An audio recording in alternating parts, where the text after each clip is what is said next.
हाँ, देखिए आप लोगों को ना पेज नंबर 54 के ऊपर क्वेश्चंस दिए हैं। उन क्वेश्चन को हम कैसे लिखते हैं, इसके पहले मेरे 2 लेक्चर हो गए हैं कि एक सेंटेंस में, 1 सेंटेंस में आंसर क्वेश्चन का कैसे लिखते हैं। अब यहाँ पर थोड़ा डिटेल्स में समझ के लेंगे। देखिए, हाउ यानी कैसा, व्हेन यानी कब, वेयर कहाँ, व्हाट क्या, हु कौन, व्हाई क्यों, हुज किसका, व्हिच कौन सा। हाँ, अब यहाँ पर देखिए हम लोग को ये जो पहली जगह है ना, WH क्वेश्चन की शुरुआत, WH शब्दों से ही होती है, इसलिए मैंने यहाँ पे खाली जगह रखी है। अब यहाँ पर आपको इनमें से कोई भी एक WH फैमिली में से एक शब्द लिखना है। अब यहाँ पर ध्यान देना जरूरी है, इसका जवाब आएगा मुंबई। तब इसमें से dash is the capital of Maharashtra, Maharashtra की कैपिटल कौन सी है, तो विच, कौन सी यानी विच, क्या आएगा, विच क्या आएगा, विच, या महारा कौन सी है, ऐसे पूछा। पर अगर मुझे ऐसा पूछना है महाराष्ट्र की कैपिटल क्या है, तो क्या को क्या लगाते हैं हम लोग, क्या, व्हाट, यस, या तो विच आएगा या तो व्हाट आएगा। What is the capital of Maharashtra या which is the capital of Maharashtra. अब इनके जवाब देखो बच्चे कैसे लिखते हैं। जवाब में कभी भी WH शब्द नहीं आते हैं, और ये वाला हेल्पिंग वर्ब है। इसके बाद का पूरी लाइन तुम शुरुआत से लिखोगे। अब ये द हमने क्या किया, कैपिटल किया, द कैपिटल ऑफ महाराष्ट्र, यहां तक लिखा। अभी मैं पूरा नहीं लिख रही हूँ, आप समझ के लेना, फटाफट होना करना है ना। अब यहां पर क्या करेंगे, इज लिखेंगे, है, इज यानी है, वॉज यानी था, महाराष्ट्र की कैपिटल यानी राजधानी, महाराष्ट्राची राजधानी कोणती आहे रे बाळांनो, मुंबई, इज मुंबई। इस तरह से जवाब आएगा।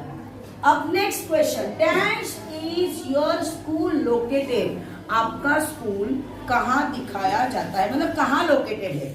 हाँ, तब यहाँ पर मैंने लिया हमारा जो स्कूल है मालवनी रोड के ऊपर है, तो मैं इसका जवाब, पहले तो सवाल तैयार करूंगी, क्या आएगा, जगह बता रहे। कोई भी जगह जब हम बताते हैं, जगह के बारे में बोलते हैं कि ये जगह कहाँ पे, वो जगह कहाँ पे है, तो पूछते हैं वेयर। प्लेस बताना है तो सवाल पूछा जाता है वेयर से, किससे, वेयर। तो ये वाला जो वेयर है, वेयर यानी कहाँ, WHERE, where is your school located. अब जवाब कैसे लिखोगे बच्चों, आंसर लिखते समय WH शब्द नहीं लिखेंगे, उसके बाद का हेल्पिंग वर्ब थोड़ा बाजू में रखेंगे, बाद में इससे हम शुरुआत करेंगे। पर मैंने आपको क्या बताया, यूर का क्या करने का, यूर का क्या करने का, माय करने का। तो my school located, my school located, located. अब यहां पर आएगा इज, इज, और बाकी का ये वाला आंसर ऑन मालवनी रोड, फिर फुल स्टॉप। क्वेश्चन को हमेशा क्वेश्चन मार्क देना भूलना नहीं, और आंसर को हमेशा फुल स्टॉप देना भूलना नहीं। आई बात समझ में। अब थर्ड क्वेश्चन है, dash is your examination going to begin, मतलब तुम्हारी एग्जाम कब से शुरू होने वाली है, कब, कब, कब को क्या बोलेंगे, व्हेन, शाबाश, व्हेन यानी कब, ये कब होने वाला है, वो कब होने वाला है। जब हम ये कब वाले क्वेश्चन पूछते हैं ना, तो हम यूज करते हैं WH words, WHEN, when, when is your examination going to begin. अब देखिए फिर से इसका जब हम जवाब लिखेंगे तो इसको नहीं लिखेंगे, इनको जवाब में नहीं लिखना है, इनको जवाब में नहीं लिखना है। ये जो हेल्पिंग वर्ब है थोड़ा बाजू में रखोगे, उसके बाद में से हम लोग को आंसर लिखना है। अब यूर का क्या करोगे तुम? माई एग्जामिनेशन अंत तक लिखो, ये बिगिन तक लिखा। इसके बाद में ये इज है, उसको यहाँ पे लो, और आंसर क्या है? Next Monday.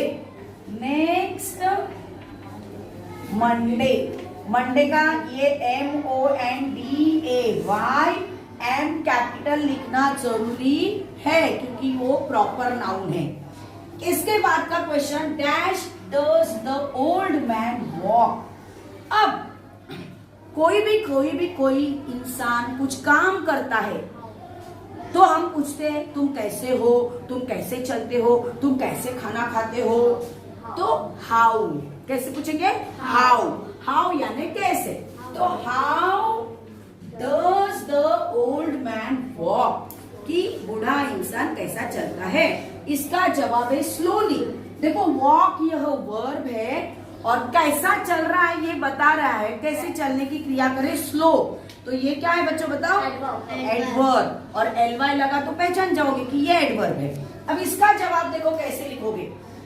ये हाउ तो लिखोगे नहीं, ये डस को थोड़ा बाजू में रखो, यहां से चालू करो। द, और ये कैपिटल लिखना है टी इधर, the old man.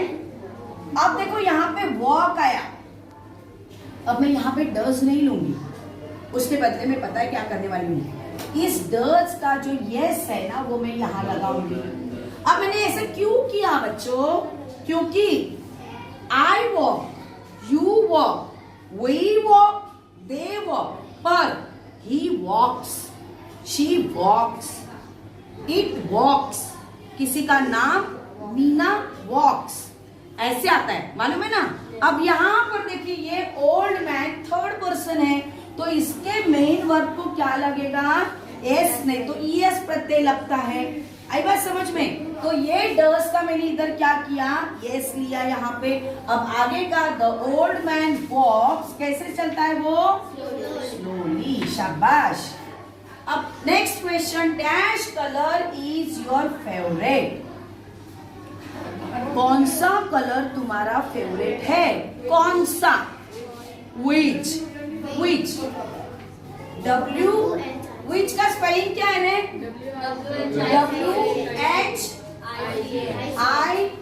WHICH, which.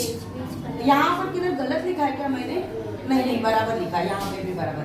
Which colour is your favourite, तुम्हारा फेवरेट कलर कौन सा है? इज यानी है, वॉज होता तो था, ठीक है। अब इसको कट करो।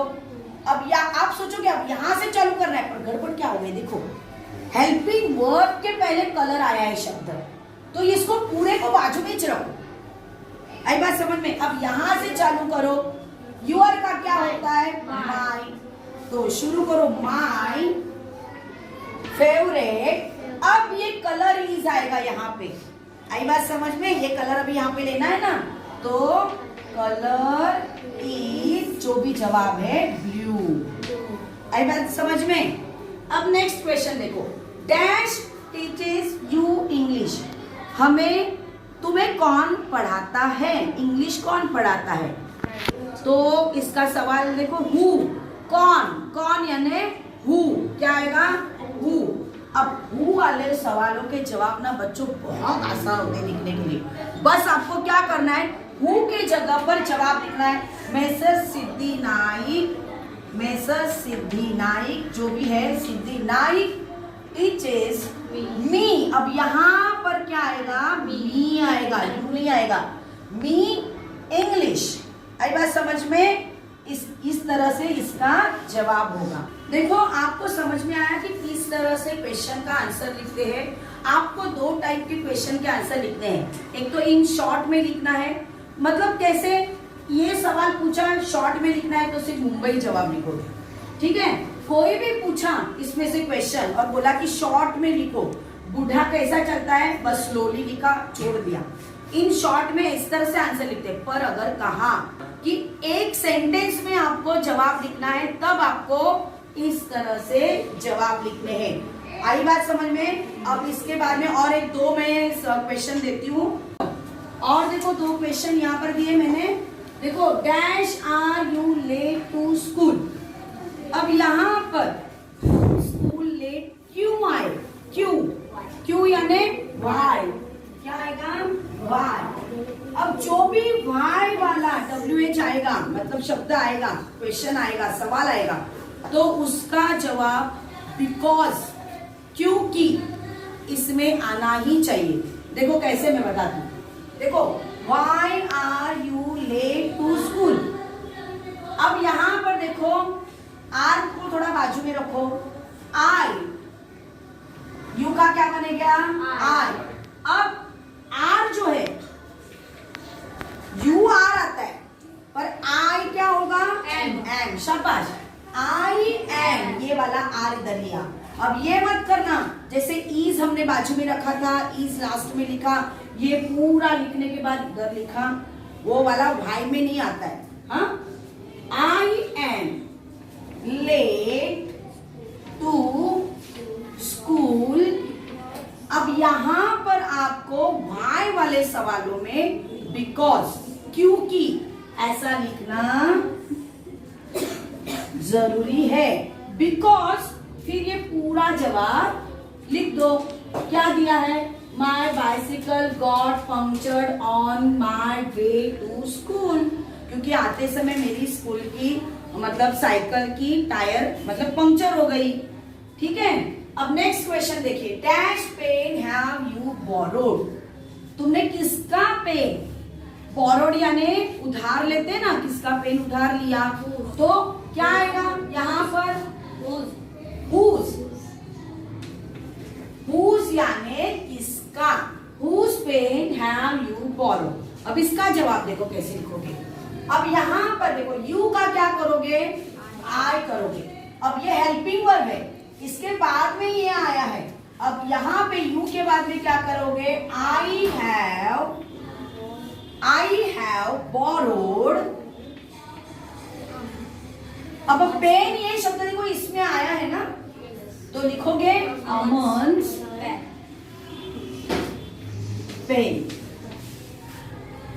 अब देखो यहाँ पर इस तरह से आई हैव बोरोड अमन्स पेन। मुझे एक छोटी सी बात याद आ गई, मैं बता दूं आपको। पांचवी के क्लास में, पांचवी के ये वाली पांचवी की जो बुक है ना, उसमें अमन और रौनक की एक स्टोरी है।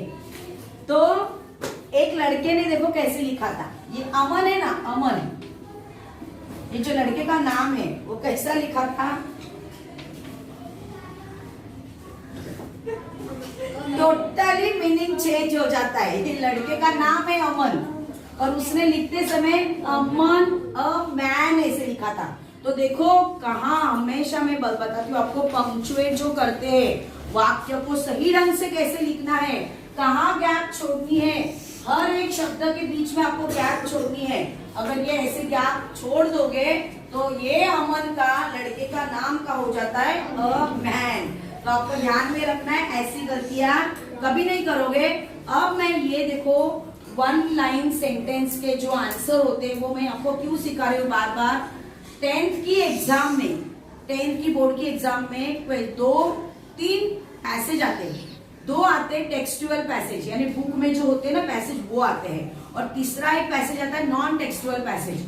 उसमें फुल आंसर एक सेंटेंस में लिखने वाले आंसर आपको आते हैं, वो आपको अच्छी तरह से आने चाहिए। हर एक पैसेज में 2-2-2, 3 पैसेज में 6 मार्क का सिंगल एक लाईन में एका वाक्यात उत्तर द्या अशी प्रश्नांची उत्तरं लिहावी लागतात। म्हणून तुम्हाला मी हे शिकवलेलं आहे आणि ते तुम्ही आतापासून लक्षात ठेवायचं आहे।